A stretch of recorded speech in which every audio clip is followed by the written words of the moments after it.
UK ಮೀಡಿಯಾಗೆ ಸ್ವಾಗತ. ನಾನ್ ಜಗದೀಶ್. ಇಡೀ ಸಂಗೀತ ಲೋಕಕ್ಕೆ ದೊಡ್ಡ ಆಘಾತ. ಖ್ಯಾತ ಗಾಯಕಿ ಎಸ್ ಜಾನಕಿ ಇನ್ನಿಲ್ಲ. ಹೌದು, ಖ್ಯಾತ ಗಾಯಕಿ ಎಸ್ ಜಾನಕಿ ತಮ್ಮ 88ನೇ ವಯಸ್ಸಿಗೆ ವಯೋಸಹಜ ಕಾಯಿಲೆಯಿಂದ ಕೊನೆಯುಸಿರು ಎಳೆದಿದ್ದಾರೆ. ಮೈಸೂರಿನ ಖಾಸಗಿ ಆಸ್ಪತ್ರೆಯಲ್ಲಿ ಹೃದಯ ಸಂಬಂಧಿತ ಕಾಯಿಲೆಗೆ ಚಿಕಿತ್ಸೆ ಪಡಿತಾ ಇದ್ರು. ಅವರು ಇದೀಗ ಚಿಕಿತ್ಸೆ ಫಲಿಸದೆ ಅಸುನೀಗಿದ್ದಾರೆ. ಮೈಸೂರಿನಲ್ಲಿ ವಾಸವಿದ್ದ ಎಸ್ ಜಾನಕಿ ಅವರು ಈಗ ಅಗಲಿಕೆಯಿಂದ ಇಡೀ ಭಾರತೀಯ ಚಿತ್ರರಂಗಕ್ಕೆ ಬರಸಿಡಿಲು ಬಡಿದಂತಾಗಿದೆ. ಕಳೆದ 10 ವರ್ಷಗಳಿಂದ ಮೈಸೂರಿನಲ್ಲೇ ಜಾನಕಿ ಅಮ್ಮನವರು ವಾಸವಾಗಿದ್ರು ಎಂದು ತಿಳಿದು ಬಂದಿದೆ. ಕನ್ನಡ ಚಿತ್ರರಂಗದ ಗಾನ ಕೋಗಿಲೆ, ಗಾಯ ಕೋಗಿಲೆ ಎಂದೇ ಕರೆಯಲ್ಪಡುತ್ತಿದ್ದ ಜಾನಕಿಯವರ ನಿಧನದಿಂದ ಇಡೀ ಸಂಗೀತ ಲೋಕವೇ ಆಘಾತಕ್ಕೊಳಗಾಗಿದೆ.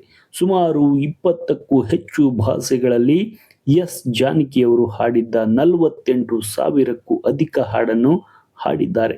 ಸಂಗೀತ ಲೋಕದ ಸರಸ್ವತಿ ಎಂದೇ ಖ್ಯಾತಿ ಹೊಂದಿರುವ ಜಾನಕಿಯವರು ತಮ್ಮ ಪಯಣವನ್ನೇ ನಿಲ್ಲಿಸಿದ್ದಾರೆ. ಎಸ್ ಜಾನಕಿಯವರ ಬಗ್ಗೆ ಸಂಪೂರ್ಣವಾಗಿ ಮೊದಲಿನಿಂದಲೂ ಮಾಹಿತಿ ನೋಡೋದಾದ್ರೆ ನೋಡಿ, ಭಾರತೀಯ ಚಿತ್ರರಂಗದಲ್ಲಿ ಸಾವಿರಾರು ಗಾಯಕರು ಬಂದಿದ್ದಾರೆ, ಹೋಗಿದ್ದಾರೆ. ಆದ್ರೆ ಕೆಲವು ಧ್ವನಿಗಳು ಮಾತ್ರ ಕಾಲ ಕಳೆದರೂ ಮರೆಯಾಗುವುದಿಲ್ಲ. ಅಂತಹ ಅಮರ ಧ್ವನಿಗಳಲ್ಲಿ ಮೊದಲ ಸಾಲಿನಲ್ಲಿ ನಿಲ್ಲುವ ಹೆಸರು ಎಸ್ ಜಾನಕಿ. ಅವರ ಧ್ವನಿ ಕೇಳಿದ್ರೆ ಸಾಕು, ಮನಸ್ಸು ಮೌನವಾಗುತ್ತೆ. ಸಂತೋಷವಿದ್ದರೂ, ದುಃಖವಿದ್ದರೂ, ಪ್ರೀತಿಯ ಭಾವನೆ ಇದ್ದರೂ, ಭಕ್ತಿಯ ಗೀತೆಗಳಿದ್ದರೂ ಪ್ರತಿಯೊಂದು ಭಾವಕ್ಕೂ ಅವರು ಜೀವ ತುಂಬುತ್ತಾರೆ. ಸುಮಾರು 5 ದಶಕಗಳ ಕಾಲ ಭಾರತೀಯ ಸಂಗೀತ ಲೋಕವನ್ನ ತಮ್ಮ ಸುಮಧುರ ಕಂಠದಿಂದ ಆಳಿದ ಎಸ್ ಜಾನಕಿ ಅವರು ಸುಮಾರು 48,000ಕ್ಕೂ ಹೆಚ್ಚು ಹಾಡುಗಳನ್ನು ಹಾಡಿ ವಿಶ್ವದ ಅತ್ಯಂತ ಹೆಚ್ಚು ಹಾಡುಗಳನ್ನು ಹಾಡಿದ ಗಾಯಕಿಯರಲ್ಲಿ ಒಬ್ಬರಾಗಿದ್ದಾರೆ. ಹಾಗಾದ್ರೆ ಸಾಮಾನ್ಯ ಕುಟುಂಬದಲ್ಲಿ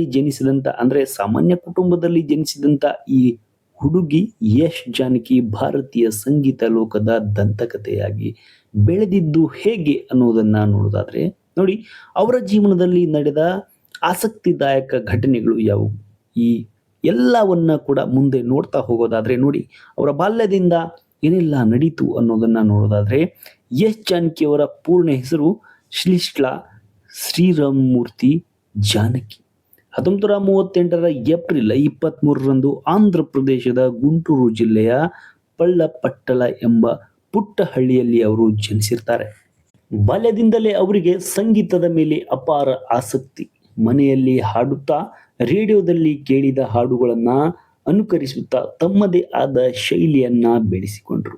ಅಚ್ಚರಿಯ ವಿಷಯ ಏನಂತಂದ್ರೆ, ನಂತರ ಲಕ್ಷಾಂತರ ಜನರನ್ನ ಮಂತ್ರಮುಗ್ಧರನ್ನಾಗಿಸಿದಂತಹ ಈ ಗಾಯಕಿ ದೊಡ್ಡ ಮಟ್ಟದ ಔಪಚಾರಿಕ ಸಂಗೀತ ಶಿಕ್ಷಣ ಇರಲಿಲ್ಲ. ಇನ್ನು ಚಿತ್ರರಂಗದ ಪ್ರವೇಶ ಯಾವ ತರ ಆಯಿತು ಅನ್ನೋದನ್ನ ನೋಡೋದಾದ್ರೆ, ಯೌವನದಲ್ಲಿ ಚೆನ್ನೈಗೆ ಬಂದ ಜಾನಕಿ ಅವರಿಗೆ ಮೊದಲಿಗೆ ಅವಕಾಶಗಳು ಸುಲಭವಾಗಿ ಸಿಗಲಿಲ್ಲ. ಆದರೆ ಅವರ ಧ್ವನಿಯಲ್ಲಿದ್ದ ವಿಶೇಷತೆ ಸಂಗೀತ ನಿರ್ದೇಶಕರ ಗಮನ ಸೆಳೆಯಿತು. 1957ರಲ್ಲಿ ಮೊದಲ ಬಾರಿ ಚಿತ್ರಗೀತೆ ಹಾಡುವ ಅವಕಾಶ ಸಿಕ್ಕಿತು. ಅದರ ನಂತರ ಅವರು ಹಿಂತಿರುಗಿ ನೋಡುವ ಪರಿಸ್ಥಿತಿಯೂ ಬರಲಿಲ್ಲ. ಆ ಥರ ಚಿತ್ರರಂಗದಲ್ಲಿ ಅವರ ಧ್ವನಿ ಕೇಳಿಸಿತು. ಇನ್ನು ಅಪ್ರತಿಮ ಸಾಧನೆ. ಅವರ ಸಾಧನೆಗೆ ತಮಿಳು, ಕನ್ನಡ, ತೆಲುಗು, ಮಲಯಾಳಂ, ಹಿಂದಿ ಸೇರಿದಂತೆ 17ಕ್ಕೂ ಹೆಚ್ಚು ಭಾಷೆಗಳಲ್ಲಿ ಅವರು ಹಾಡಿದ್ದಾರೆ. ಅವರ ಹಾಡುಗಳ ಸಂಖ್ಯೆ ಸುಮಾರು ಆಗಲೇ ಹೇಳಿದಂತೆ 48,000ಕ್ಕೂ ಹೆಚ್ಚು ಎಂದು ಅಂದಾಜಿಸಲಾಗಿದೆ. ಇದು ಯಾವುದೇ ಗಾಯಕಿಗೆ ಸಣ್ಣ ಸಾಧನೆ ಅಂತೂ ಅಲ್ಲ.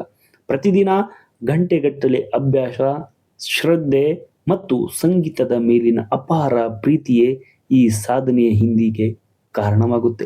ಈ ಸಾಧನೆಗೆ ಅದೇ ಅವರ ಒಂದು ಗಾಯಕ ಮತ್ತೆ ಗಾಯನ, ಅವರ ಹಾಡುಗಳು. ಇನ್ನು ಧ್ವನಿಯ ವಿಶೇಷತೆ ನೋಡೋದಾದ್ರೆ ಎಸ್ ಜಾನಕಿ ಅವರ ಧ್ವನಿ ಏಕೆ ವಿಭಿನ್ನ.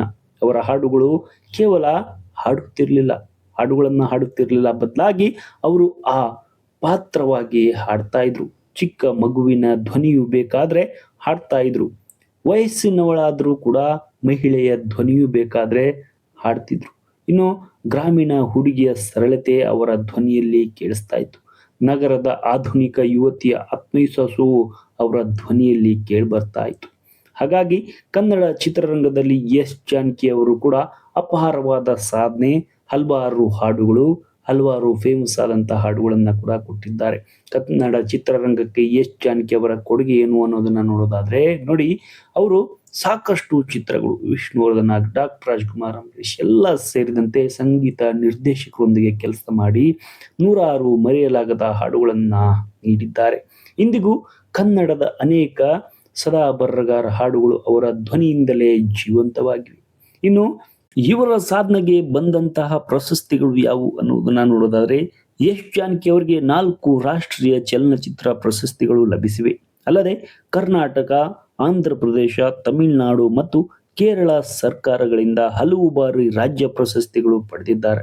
2013ರಲ್ಲಿ ಭಾರತ ಸರ್ಕಾರ ಘೋಷಿಸಿದ ಪದ್ಮಭೂಷಣ ಪ್ರಶಸ್ತಿಯನ್ನ ಅವರು ತಮ್ಮದೇ ಆದ ಕಾರಣಗಳಿಂದ ಗೌರವಪೂರ್ವಕವಾಗಿ ಸ್ವೀಕರಿಸಲಿಲ್ಲ.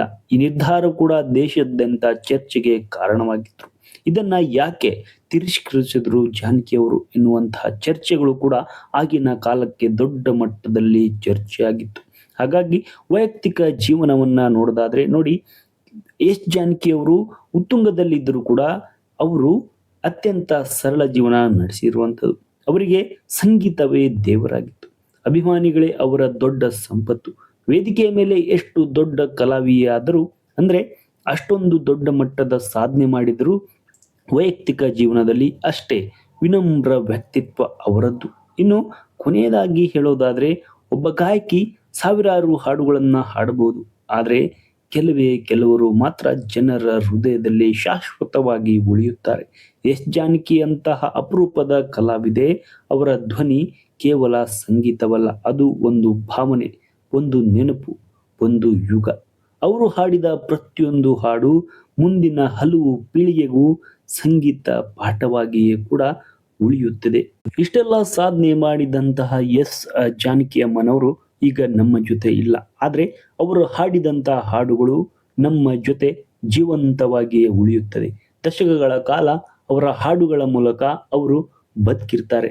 ಆದ್ರೆ ಇತ್ತೀಚೆಗಷ್ಟೇ ಅವರ ಮಗ ನಿಧನರಾದಾಗಲಿಂದ ಕೂಡ ಅವರು ಸಾಕಷ್ಟು ನೊಂದಿದ್ರು. ಈ ಕಾರಣದಿಂದಲೇ ಎಸ್ ಜಾನಕಿ ಅಮ್ಮನವರು ಈ ಒಂದು ಪರಿಸ್ಥಿತಿಗೆ ಒಂದು ಕಾರಣವಾಗಿದ್ದಾರೆ. ಅಂದ್ರೆ ಆ ಒಂದು ಮಗ ಇರುವ ಕಾರಣ ಅವರಿಗೆ ನೋಡ್ಕೊಳ್ತಾ ಇದ್ರು, ಮತ್ತೆ ಒಬ್ಬರೇ ಆಸರೆಯಾಗಿದ್ರು. ಆದ್ರೆ ಅವರು ತೀರ್ಕೊಂಡಿದ್ದ ನಂತರ ಸಾಕಷ್ಟು ದುಃಖಿತರಾಗಿ ಈಗ ಸಾವನ್ನಪ್ಪಿದ್ದಾರೆ ಎನ್ನುವಂತಹ ಮಾತುಗಳು ಕೂಡ ಇರುವಂಥದ್ದು. ಅದೇನೇ ಆಗಲಿ, ಎಸ್ ಜಾನಕಿ ಅವರ ಹಾಡುಗಳಿಗೆ ನಾವು ಜೀವ ತುಂಬೋಣ. ಯಾಕಂತಂದ್ರೆ ಅವರು ಅಷ್ಟೊಂದು ಚೆನ್ನಾಗಿರುವಂತಹ ಹಾಡುಗಳನ್ನ ನಮಗೆ ಕೊಟ್ಟಿದ್ದಾರೆ.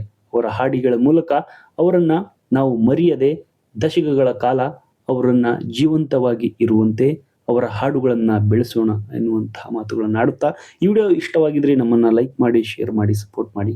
Thank you.